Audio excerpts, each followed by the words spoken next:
1947 में जब हमारा देश आजाद हुआ था तब उसमें बराबरी नहीं थी, यानी उछले वर्ग और निचले वर्ग में समानता नहीं थी। इसलिए संविधान बनाते समय हमारे निर्माताओं ने आरक्षण या अफर्मेटिव इसे देश में लागू किया था। आरक्षण का लक्ष्य था भारत में जाति और सामाजिक भेदभाव को कम करना और समाज के सबसे पिछड़े वर्ग को शिक्षा और रोजगार में समान अवसर दिलाना। लेकिन 2004 में सुप्रीम कोर्ट ने एक विवादित फैसला सुनाया था कि सदियों से बहिष्कार, भेदभाव और अपमान झेलने वाले एससी समुदाय वर्ग का प्रतिनिधित्व करते हैं। इसका उपवर्गीकरण नहीं किया जा सकता, यानी एक ही आरक्षण का लाभ सबको समान रूप से मिलेगा।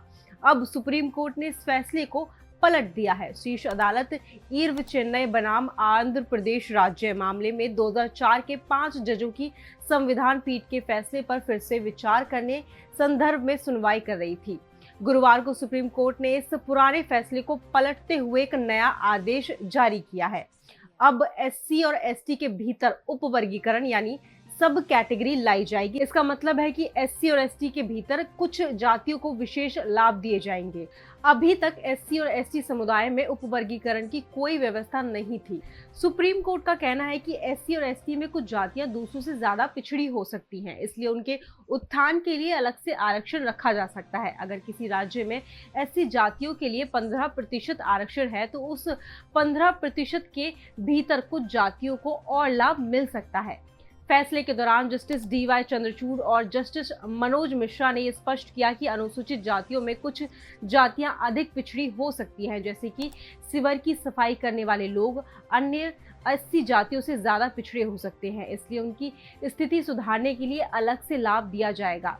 इसके अलावा जस्टिस पंकज मित्तल ने कहा कि आरक्षण का लाभ केवल पहली पीढ़ी के लिए होना चाहिए और समय समय पर इसकी समीक्षा की जानी चाहिए। अगर दूसरी पीढ़ी ने सामान्य वर्ग के साथ कंधे से कंधा मिलाकर चलना शुरू कर दिया है तो उसे आरक्षण का लाभ नहीं मिलना चाहिए। फैसले में जजों ने विभिन्न राय दी। जस्टिस बेला त्रिवेदी एकमात्र जज थी जिन्होंने इस राय से असहमति जताई। उनका कहना था कि एससी एसटी कोटे में सब क्वालिफिकेशन की अनुमति नहीं दी जानी चाहिए। इस मामले में चीफ जस्टिस डीवाई चंद्रचूड़ के अलावा justice BR Gavai, justice Vikram Nath, justice Bela M Trivedi, justice Pankaj Mittal, justice Manoj Mishra और जस्टिस सतीश चंद्र मिश्रा शामिल थे।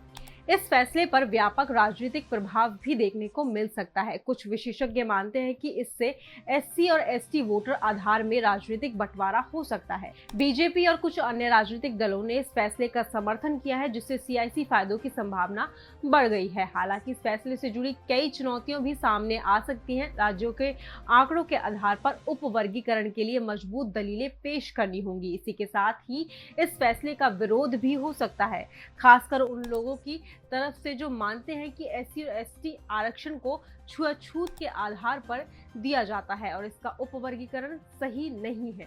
कुल मिलाकर ये फैसला भारतीय समाज में आरक्षण की राजनीति को एक नई दिशा दे सकता है। और इसमें आपकी क्या राय है? क्या इससे समाज में समानता बढ़ेगी या अधिक बंटवारा होगा? अपने विचार कमेंट में जरूर बताएं। बाकी ऐसी ही तमाम खबरों के लिए जुड़े रहें सूचक के साथ।